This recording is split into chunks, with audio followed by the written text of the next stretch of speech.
Good morning, boys and girls. I'm Eleanor Hawkins, and welcome to Telestory Time. Today is a very special day. It's April the 1st and April Fool's Day, and I want to read to you all about it. April Fool's Day, April the 1st. All over the world, and for as long as the people who write history books know about, people have celebrated April Fool's Day, or as some call it, All Fool's Day. Oh, this is a day of fun and laughter and nonsense games. Everyone tries to fool someone. The one who is fooled is called an April Fool. In France, he is called an April fish, meaning a little fish easily caught. Everywhere the game is the same. You may suddenly point at someone's leg and say, "Look, there's a hole in your sock." When the person looks and sees that there is no hole, you say, "April Fool." Then that person tries to catch you with the same kind of an April Fool joke. People give parties at which everything is done in a foolish way, like having the guests come in the back door, walking backwards, or inviting them to meet an old friend and then leading them to a mirror to meet themselves. Yes, boys and girls, today is April Fool's Day, and have a good time trying to fool some of your best friends and some of the members of your family. And then be sure and be careful and try not to be fooled yourself. And now it's time for our very first story, and the one I've chosen for this morning is entitled The Busy Baby Lion. One bright sunshiny day, Father Lion, Mother Lion, and Baby Lion went for a walk in the jungle.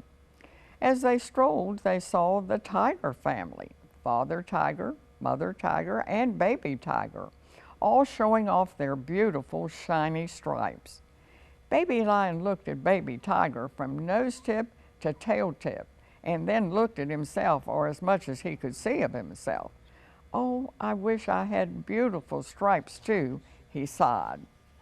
"But lions don't have stripes, dear," Mother Lion told him. "Lions have manes. When you grow up, you will have a beautiful mane like your father's." "I don't want to wait until I'm all grown up," Baby Lion cried. "I want to have stripes right now." The tears began to roll down his furry cheeks, and some of them even tickled his nose. Mother and Father Lion tried their very best to comfort Baby Lion, but nothing would help, nothing at all. Finally, Baby Lion decided to pay a visit to wise old monkey who lived in a big old tree. He would know where to get stripes like the ones on Baby Tiger. "I want to have stripes like Baby Tiger," said Baby Lion. Oh, the old monkey laughed. "I've lived a long, long time, and I've seen many, many things," he replied, "but never have I seen a lion with stripes." Baby Lion was not convinced. He decided to go to Grandma Tortoise, who lived by the sea. Even before she could come out of her shell, he began to ask, "Grandma Tortoise, why can't I have stripes like Baby Tiger's?"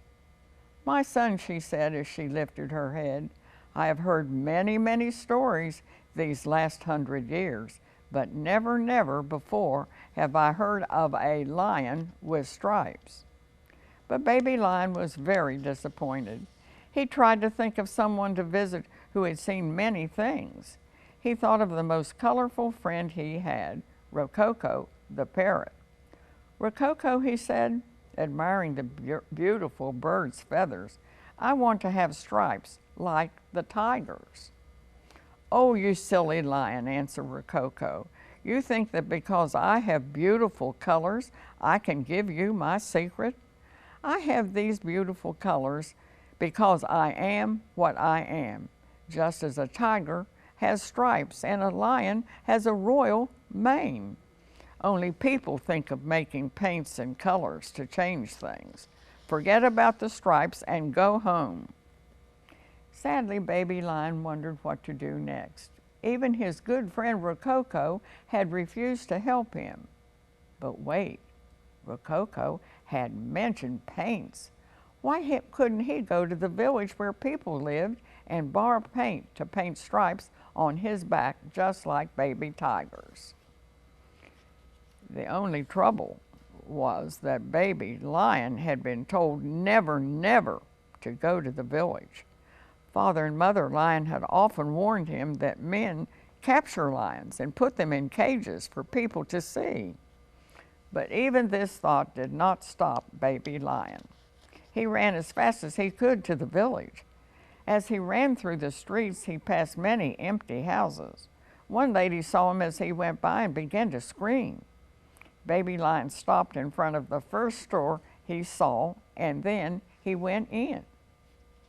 Soon he noticed a whole row of pots full of paint on a shelf. Baby Lion looked at them one by one. Would red do? No. Yellow? No.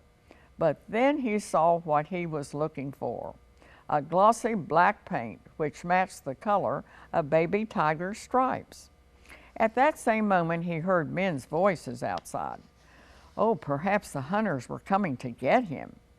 In spite of his thoughts, baby Lion carefully took the handle of the paint pot between his teeth and walked out of the door. Oh, the men were waiting for him with a rope, but when they saw baby Lion carrying the pot of paint, they were so amazed that they forgot all about capturing him. Then baby Lion ran. He was in such a hurry to get away that he stumbled over a cactus plant on the way to the old monkey's tree.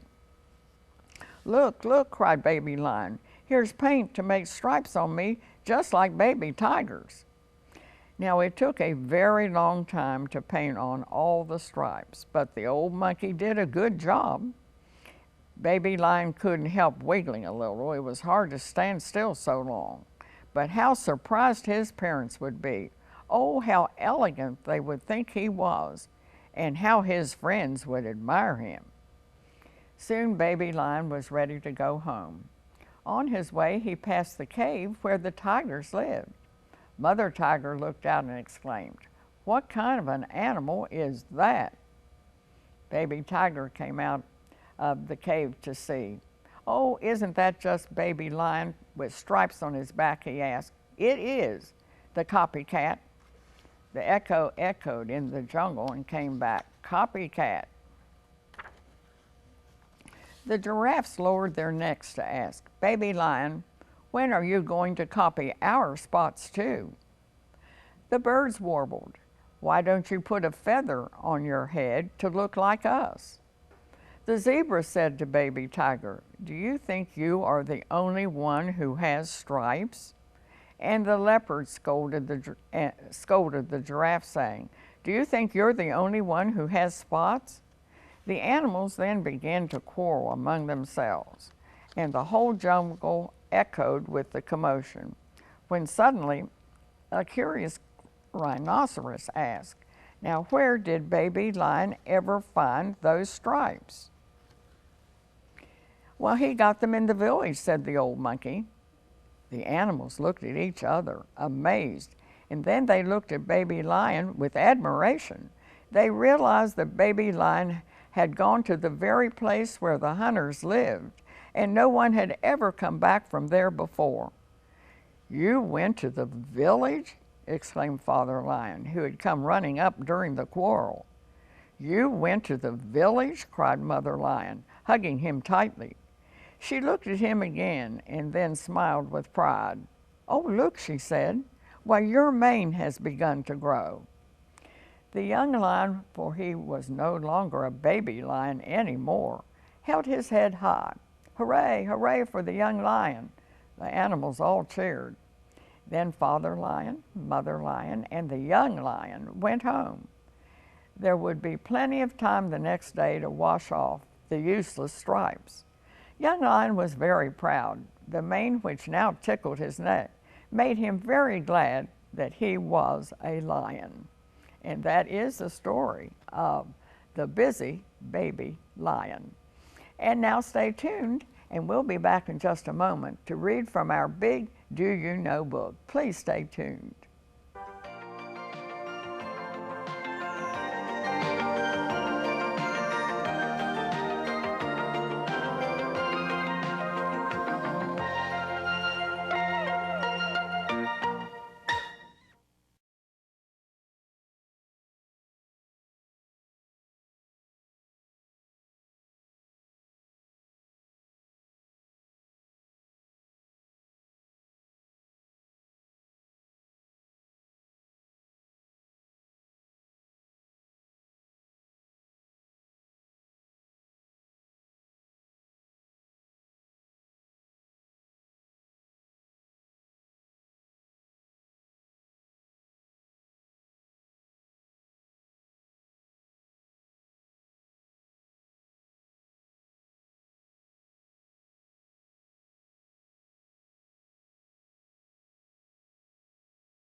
And now, boys and girls, I'm going to read from our Big Do You Know book.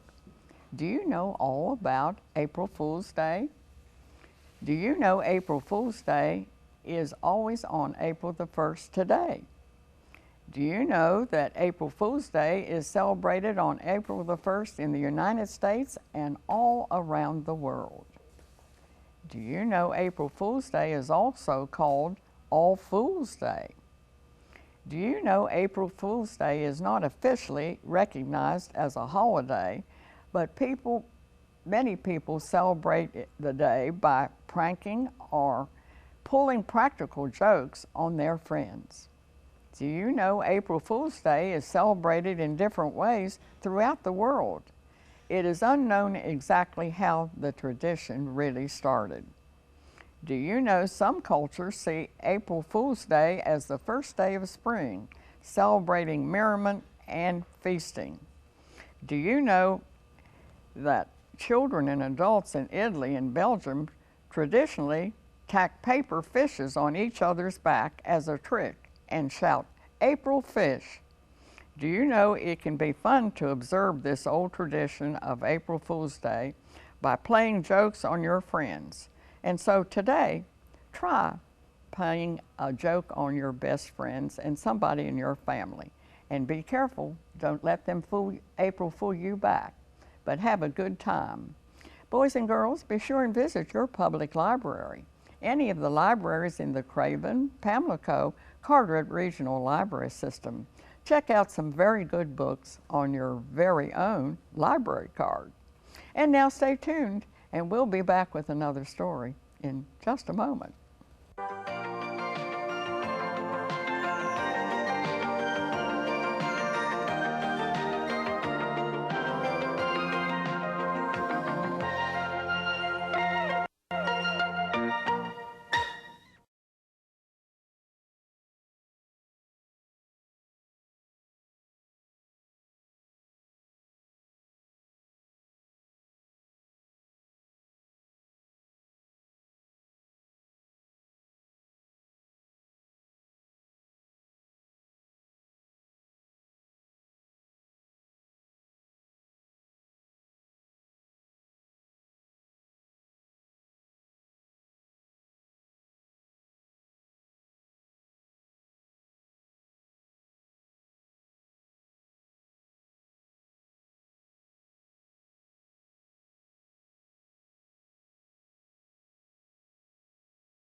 And now, boys and girls, get very comfortable and ready to listen to the story, Sonny the Bunny. Sonny the Bunny was the youngest of a large family of rabbits. Indeed, it was such a large family that little Sonny, who could only count to 10, never did find out how many brothers and sisters he really had. Sonny looked very much like the rest of his family. He had 2 ears that flopped when he hopped, and a little button nose that wiggled. But Sonny the Bunny had one thing that none of his brothers or sisters had, and that was a strange mark on the bottom of his left hind foot. It looked just like a 4-leaf clover. Since 4-leaf clovers are supposed to be lucky, everyone said that Sonny must be a very lucky rabbit indeed. But now Sonny didn't think so. In fact, he thought he was unlucky. All his brothers and sisters had wonderful adventures in the big forest nearby.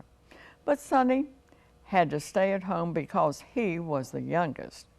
Sonny would say to his mother, "Please, Mother, can I just have one small adventure? After all, I'm supposed to be a lucky rabbit." so how could anything bad happen to me? But his mother would shake her head and say, "Not yet, Sonny, not until you're a little older." And because she knew how disappointed he was, she would make him a carrot pie or a spinach pie, or perhaps she would give him a raw carrot to put in his back pocket. Oh, Sonny loved carrots and spinach so much that they would almost make him forget just how disappointed he was. But one day he would say to himself, "I will be old enough to go to the big forest. I'll be able to hop on the lovely soft carpet of moss that grows there. And maybe I'll even meet the lonesome lion or see Looking Glass Lake." And he would take a bite out of his pie or pull the raw carrot out of his back pocket to chew on. One day, all Sonny's brothers and sisters went off to play, and Mother Rabbit and Sonny were left alone. Mother Rabbit was beginning to make a big, beautiful pie for supper when she found that she did not have enough carrots. "I must go down the road and get more carrots," she said. "Now, I'll be back soon, Sonny. Be a good little rabbit while I'm gone." As Sonny watched his mother go down the road, he had a wonderful idea. "Today would be just the day to go to the big forest," he said to himself. "Of course, I won't really go in. I'll just go to the edge." So off he hopped, his two ears flopping, his button nose wiggling, and a nice big carrot in his back pocket in case he should get hungry. Past the farmer's garden he went, and past the big farmhouse. And as he hopped along, he made up a funny little song about himself. Sonny the Bunny loves to eat his carrots raw. When he munches, crunches, nibbles them, you can hardly see his jaw. By the time Sonny had reached the soft green carpet at the moss at the end of the big forest, he hopped once, he hopped twice. He was so delightful hopping on the springy green carpet of moss that before he knew it, he had gone into the big forest. And there, coming toward him, was a big, brown, lonesome-looking lion. Sonny the Bunny stopped suddenly, and the lion stopped too. "Are you the lonesome lion?" asked Sonny. He was not one bit afraid because the lion had such a kind face. "Yes, I am," answered the lion, and the corners of his mouth turned so far down that he looked as though he were ready to cry. "There is nobody in this part of the forest to play with, and if I go outside, everyone runs away from me. Oh, it makes me very sad, and I get so lonesome." And the lion's eyes filled with tears. "Oh, don't cry, lonesome lion," said Sonny the Bunny. "I'll play with you. I know some lovely games, even if I am small." "Do you know how to dance in a ring?" asked Sonny. The lion shook his head. But I'd like to learn." So Sonny reached high on his tiptoes, took the lion's big paws in his, and started to sing this song. Sonny the Bunny is as funny as he can be, with his floppy ears and button nose that he wiggles merrily. And as Sonny sang, they danced around in a circle. Faster and faster and faster they went, until Sonny cried, "Stop, stop." Suddenly the lion let go, and Sonny found himself sailing over the treetops. Finally he started to fall, and he landed at last on the soft green carpet of the big forest. "This soft moss is just as good for falling as it is for hopping," thought Sonny. "I guess I really am lucky because I'm not hurt one bit. But I'd better go home now." In the distance, Sonny saw something shining. Thinking that it might be the way out of the big forest, he hurried off to the spot. But it wasn't the way out at all. It was Looking Glass Lake. When Sonny bent down to get a drink of water, it was so clear that he could see himself in it. "Oh my, but I'm a handsome little rabbit," thought Sonny as he looked at himself in the water. He smoothed his fur and wiggled his nose and straightened his floppy ears. But much to his surprise, one ear continued to flop. Sonny straightened it, but it flopped. "All me," thought Sonny. "That must have happened when I fell down. Well, I guess that's what I get for playing games with a lion." He sat down on a tree stump to think of a way to get out of the forest.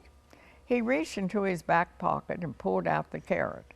As he took the first bite, he suddenly remembered the carrot pie that Mother Rabbit was making for supper.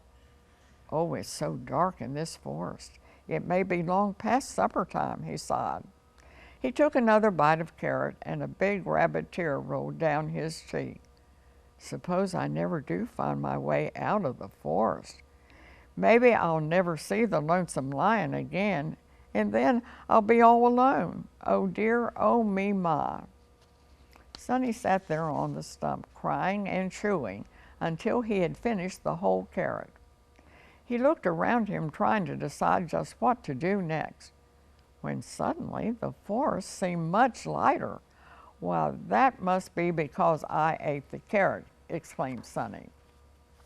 But there, right in front of him, was a path of four-leaf clovers he had not seen before. "Well, these look just like the clover mark on my foot," he thought. "And if one four-leaf clover is supposed to be lucky, a lot of four-leaf clovers should be even luckier. I wonder if they will help me find my way home." He hopped along the path, and sure enough, it led him through the trees to the very edge of the big forest. "Oh, I know how to get home now," exclaimed Sonny, and off he ran. He hopped lickety-split past the big farmhouse, past the farmer's garden, and right to his own little house. And there waiting for him were Mother Rabbit and all his brothers and sisters. He went straight into Mother Rabbit's arms. "Oh, Mother," he sobbed, "I thought I'd never see you again." And his brothers and sisters cried, "We looked and looked for you, and we were very worried. You didn't go into the big forest, did you?" Before he could answer, Mother Rabbit said, "Well, what happened to your ear?" Sonny hung his head, and his floppy ear flopped even lower. Yes, I did go into the forest," he admitted. And then he told everyone about his adventure. Now, boys and girls, if you ever happen to meet a rabbit with one floppy ear, a carrot in his back pocket, and a four-leaf clover on his left hind foot, you'll know that he is Sonny the Bunny, a very lucky little rabbit who had a wonderful adventure in the big forest. And boys and girls, that is the story of Sonny the Bunny. And now stay tuned, and we'll be back with another story in just a moment.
And now, boys and girls, I'm going to read you that old favorite, Old Mother Hubbard. Old Mother Hubbard went to the cupboard to get her poor dog a bone. But when she got there, the cupboard was bare and so the poor dog had none. She went to the fishmonger's to buy him some fish, but when she came back, he was licking the dish. She went to the hatter's to buy him a hat, but when she came back, he was feeding the cat. She went to the barber's to buy him a wig, but when she came back, he was dancing a jig. She went to the fruiter's to buy him some fruit, but when she came back, he was playing the flute. She went to the tailor's to buy him a coat, and when she came back, he was riding a goat. She went to the cobbler's to buy him some shoes, but when she came back, he was reading the news.